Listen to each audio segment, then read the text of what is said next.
I hope you're not taking my picture. I am actually. I was born in 24 when Pearl Harbor came around in 41. I was a 17-year-old freshman at the University of Florida, and I wanted to rush off and save the country. And Bubba told me that war is not a pretty thing. It's not all bands and waving the flags and the girls kissing you goodbye. The people get killed in the mud and in the trenches.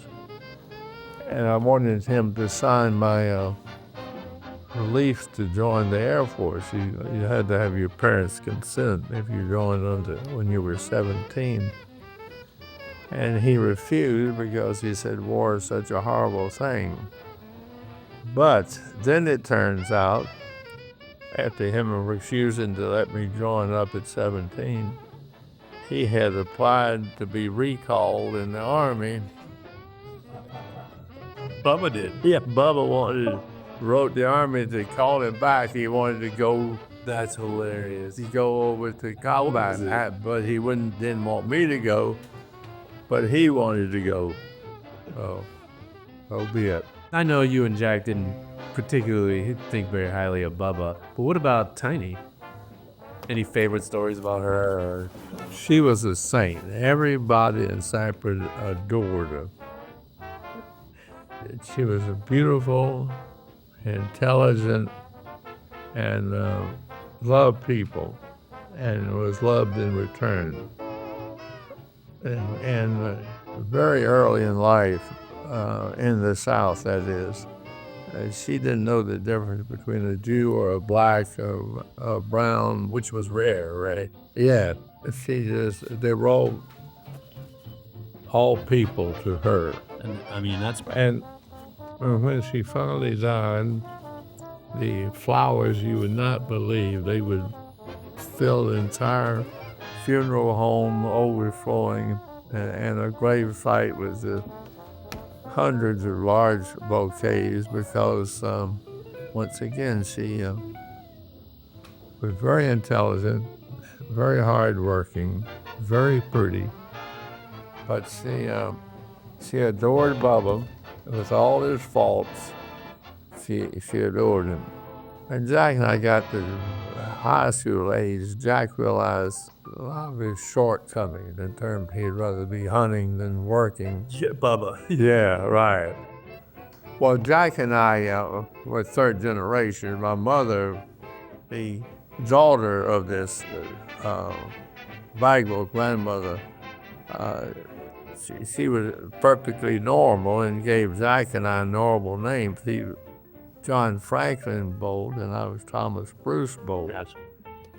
But poor Ralph was stuck with her in her old age, and she literally was a psychopath. Wow. I mean, she hated women so much that she had 3 daughters and gave them all a boy's name.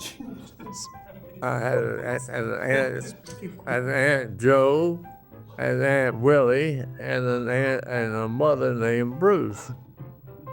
Do you remember the first time you talked with her?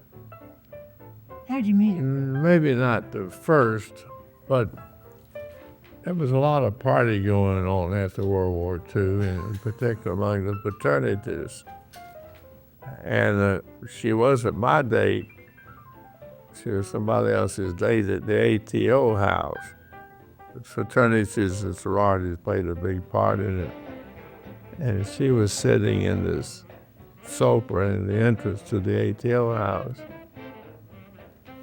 And I came up to the sofa, backed into it, and fell over backwards in her lap and said, I think I want to marry you. No, really? That are you? No, you're kidding. No. I haven't heard this one before. Are you serious for it either? I'm not making it up. It happened. Yeah. He was that kind of a guy. Are you serious, Grandpa? That's incredible. What, were you in the fraternity also? Yes, I was in fraternities in the South 50 or 60 years, a really big deal. You wouldn't believe how big it. The sororities, the women who graduated from high school, they didn't give a damn about what degree they got. They were spent all their time trying to figure out what sorority they wanted to In Austria, to go to college. to join, and what they wanted their husbands to have, because that's what they went there for, was to join a sorority and find a husband. Wow. And a good fraternity. And a The good. degree was incidental. And a lot So of you this- fell into Grandma's lab. Yes. I thought it was like, wow. I mean, is that your favorite memory? What is your favorite memory of Grandma? That's a pretty good one. That is pretty good. That's a pretty good one. One of my favorite memories of Kathy was when she, We didn't have a car in college. Very few people did, but there were some, but very few. So if we wanted to go have a supper somewhere, we would leave the campus and walk into Tallahassee. And in the fall, the leaves and skirts and sweaters and all. She was so gorgeous. She had red hair. And I remember I walked from her sorority house into downtown Tallahassee. Yes, I do remember those. Do we have to go in before? Are we through now? No. Oh, yeah, whatever. You were making me cry for this thing.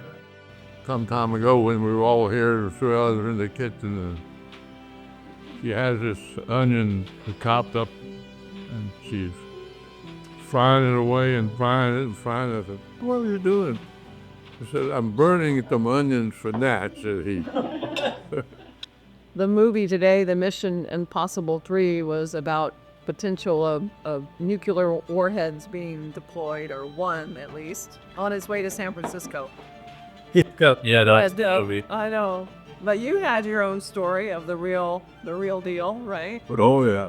You had I real- really, honest engine thought I started World War III. about to begin.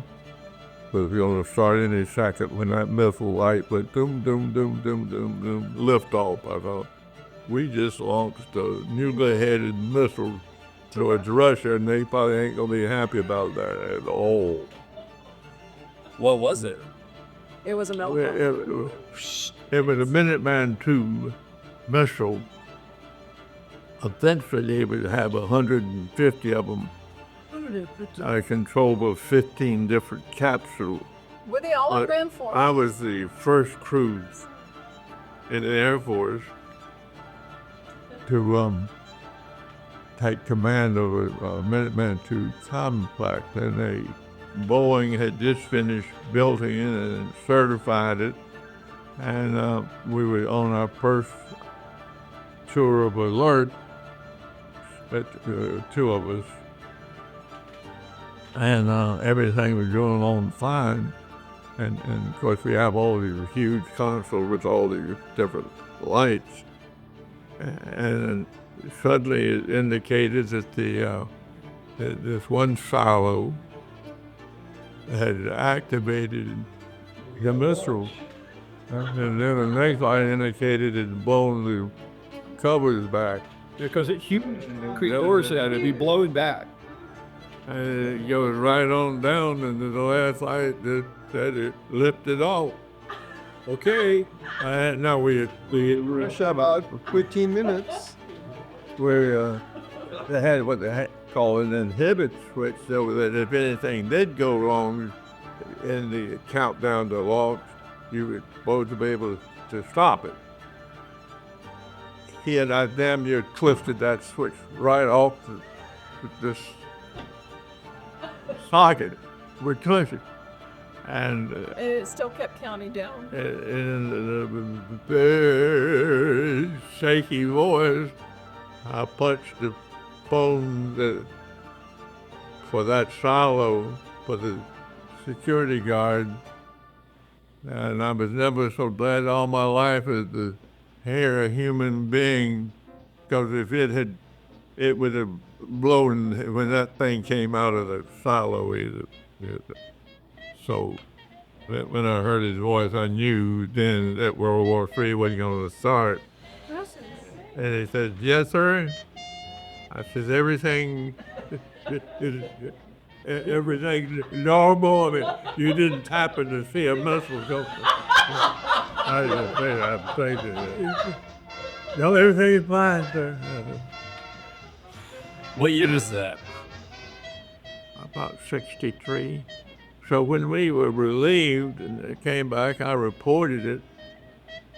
But we were talking so much big bucks between Boeing and the Air Force. And I reported it, so that was impossible. It was a figment of your imagination. Never happened. I said, maybe one of us might, but not two on two different comps. Those lights came. Oh no. Isn't that crazy? I know. Had a airplane hit our plane head on, and they scraped the paint off the wings. How high up? Yeah, where was this?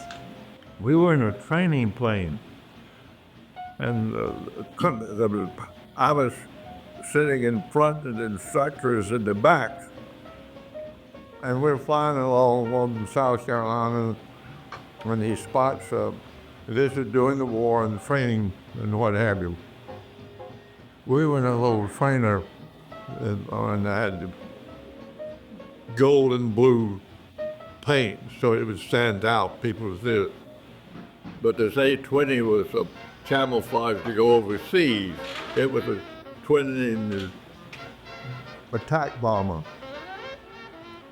So we have a headset, he says, "I've got it." So I let go of the controls, and he whipped over and he run over by the bomber who was just cruising along. And he starts playing with this bomber, and he's going around. The instructor's messing with it. It's just horsing around. And so pretty soon the bomber takes off. He had just been cruising, and I see he goes way out, and he turns around and makes a U-turn. I'm talking about a couple of miles off. And I'm looking at him, the bomber, and I'm thinking, he don't look high, he don't look low, he doesn't look right, he doesn't look left. I guess they gonna play chicken. And then I'm sitting there and I'm thinking, my instructor's name was Aloysius P. McHugh. What? And we had to fill those out. Aloysius P. McHugh. And I thought, he had wanted to go overseas so bad. He hated being an instructor so much that it was a possibility he had had a nervous breakdown. Uh-oh. And if he had a nervous breakdown, and this is the way he's planning on committing suicide by hitting that bomber head on. I don't know what people in the bombers were thinking. But I thought at age 19 I was too young to die. So I reached up, I threw back my canopy, unbuckled my seatbelt, and stood up to bail out. When I did that, he saw the plane for the first time. I had been obstructing his view, and he jerked a wing, and the bomber who never faltered. When he jerked up and the wing goes ding. He didn't go spiraling out of control. No, it within inches it would have torn both wings off. Instant I death. believe the bomber What kind of plane were you that. in? What was some kind of training? Well, the famous trainer, it's like what they trained people in World War II. What was it? Like the Was that what they called the bomb at Climate, Dad? Was the This was, we called it a Volfi vibrator.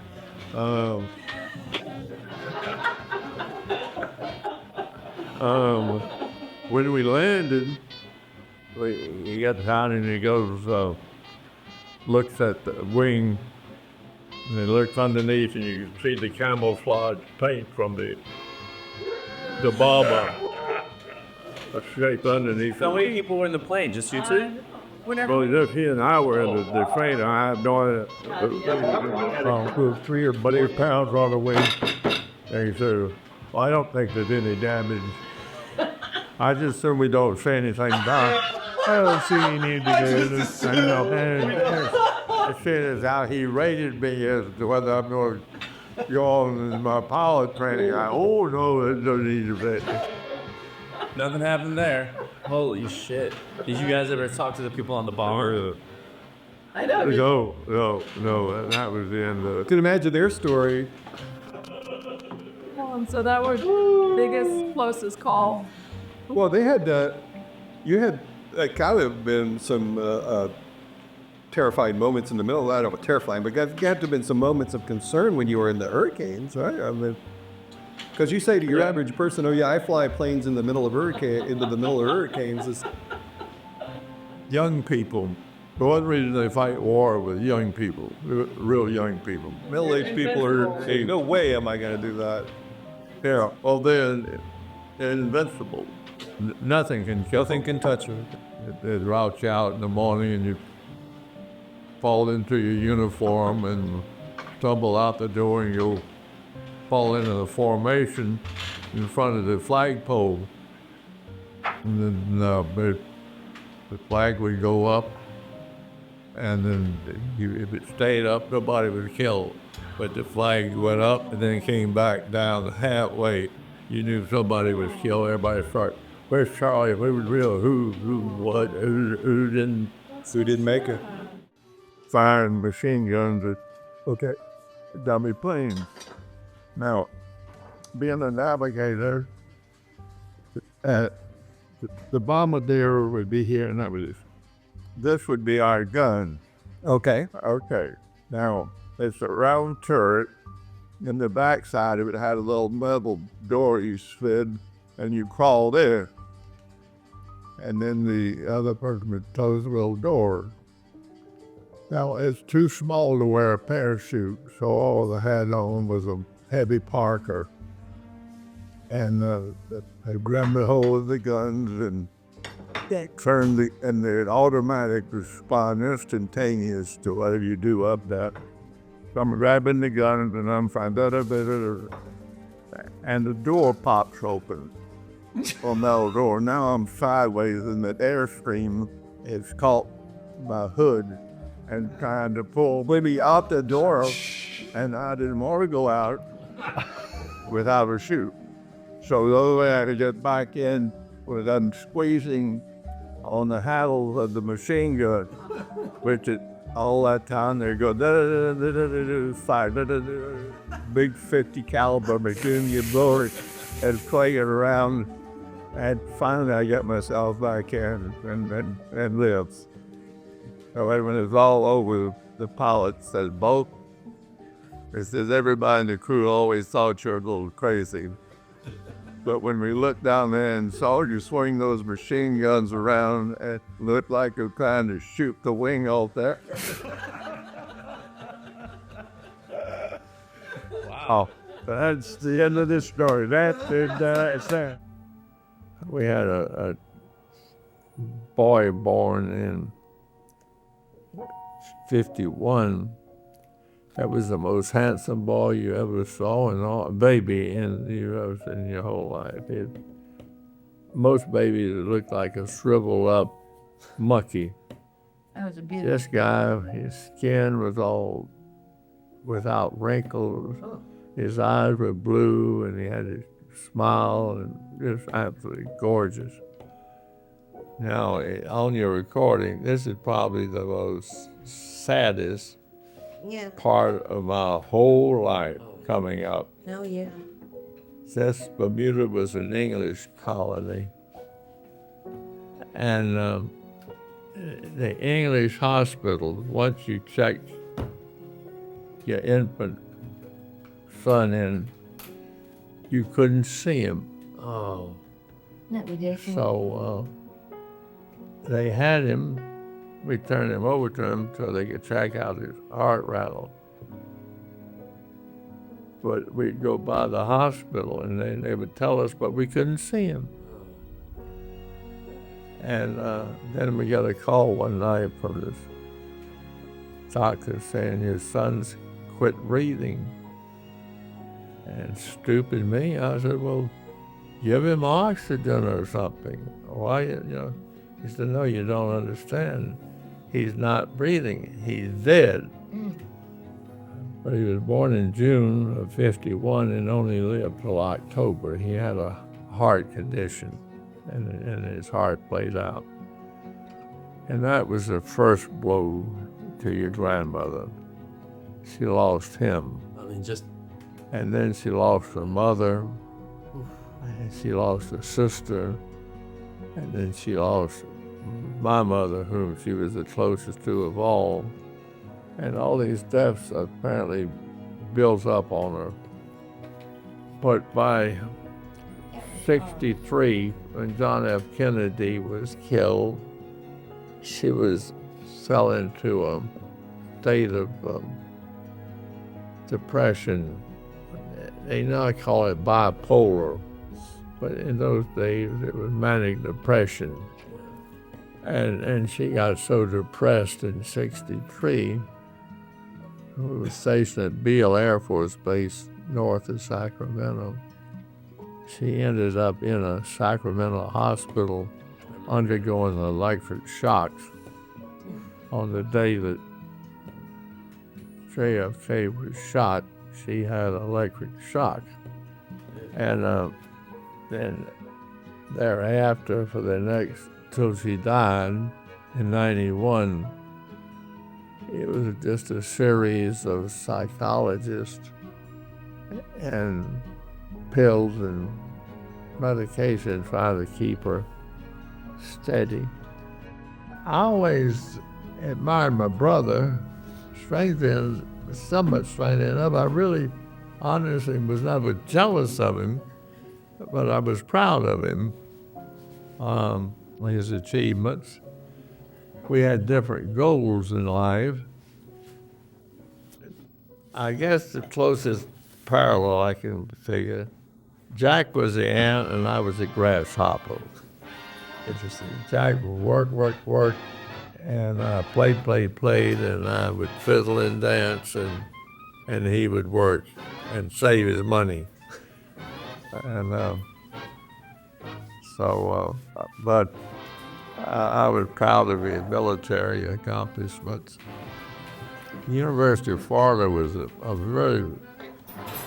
had about 1,000 freshmen, maybe a total enrollment of 4,000. And Jack was 2 years ahead of me. And I came along 2 years after Jack was out of school. And I was in his one class in Gainesville for the first time as a freshman. And the teacher was calling the roll.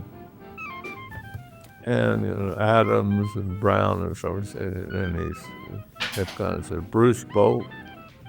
I said, here, and he paused and he looked up, he said, are you any kin to Jack Bolt? I said, he's my brother.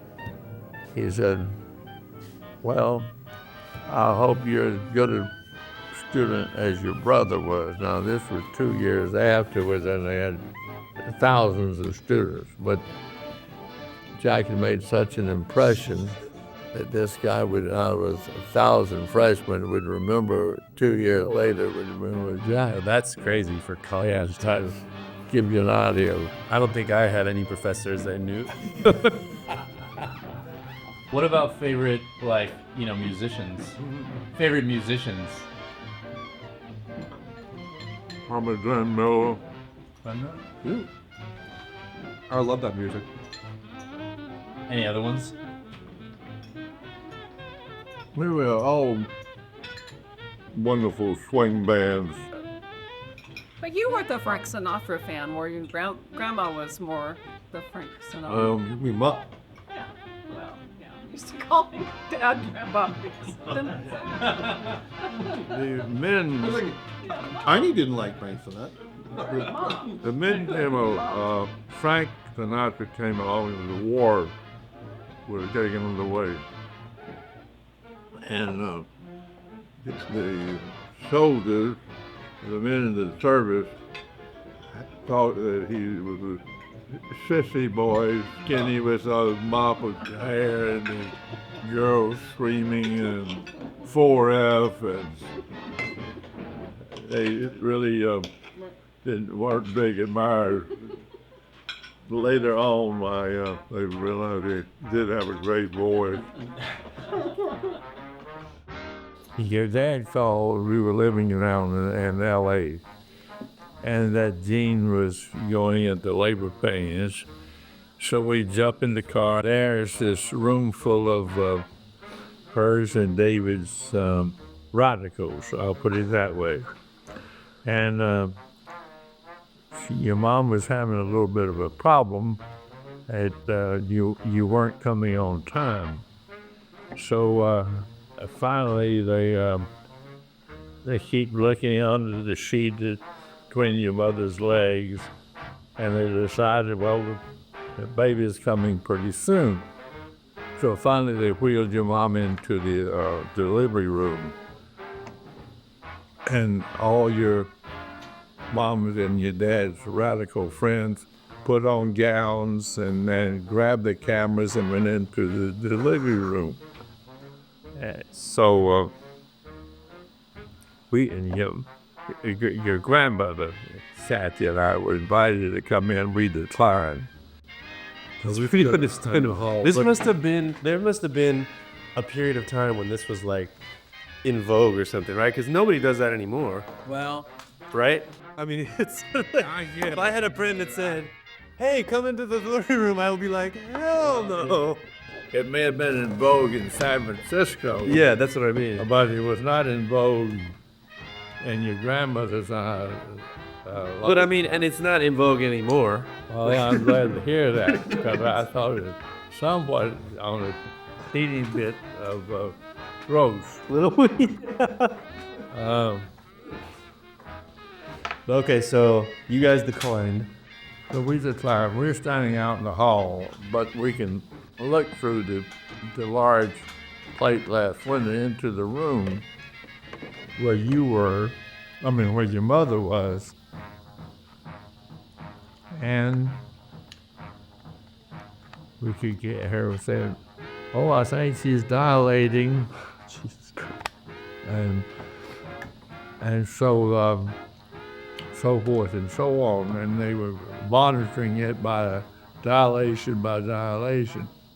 And finally you start arriving, and man, the flash bulbs of sightseeing is I don't ever want to see any of those pictures, incidentally.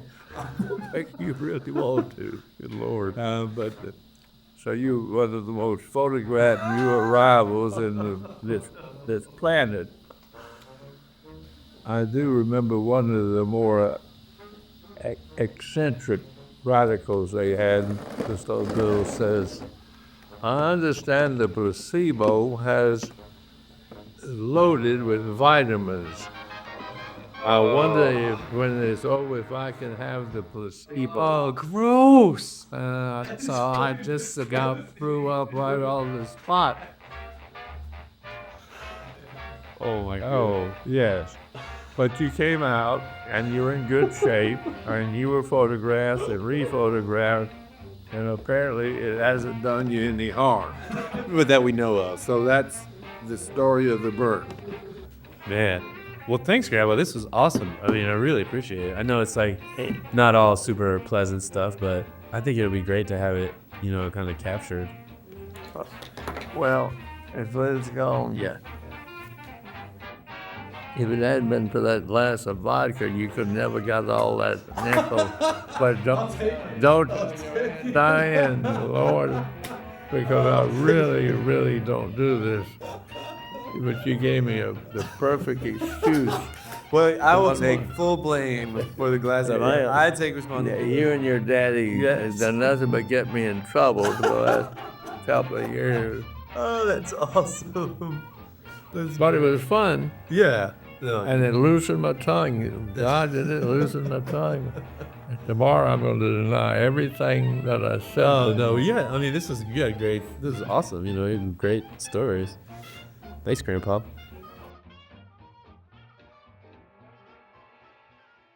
You look so content with the scratcher and the cigar and the vodka. Please don't have hard evidence to call me drinking and smoking out here. This is my happy hour.